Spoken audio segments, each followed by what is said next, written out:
So we're going to look at two practices that you can put into action today to help prevent burnout that might be especially timely at the beginning of a new semester. This chart illustrates the phases of first-year teachers' attitudes towards teaching, but I think it rings true with many teachers, not just new ones. What better time to put this into practice than either when expectations are at their highest at the beginning of the year or right smack in the middle of the year when teachers are at the highest risk of burnout? Now, speaking of burnout, we often confuse burnout with time spent on something. According to these education researchers, burnout is not the result of how many hours that you work. It's more related to the effort and impact connection. One way to think about it is we can put in hours and hours of work into something that we love and enjoy and not get burned out. In fact, it might energize us.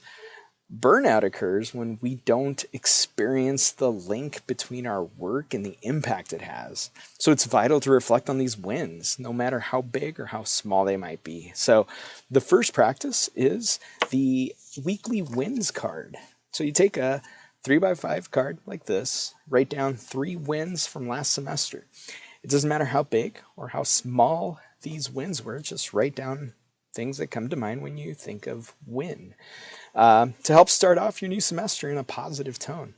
And then repeat this weekly, and you'll have a collection of reminders of your why.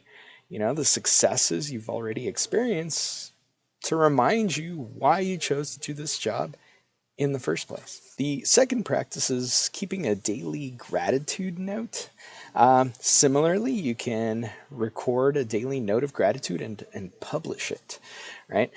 This could be as simple as emailing or texting a colleague to thank them for something, writing a quick note on a sticky note and sticking it on a student's desk to acknowledge their work, or find some other way to authentically recognize a person or people at your site.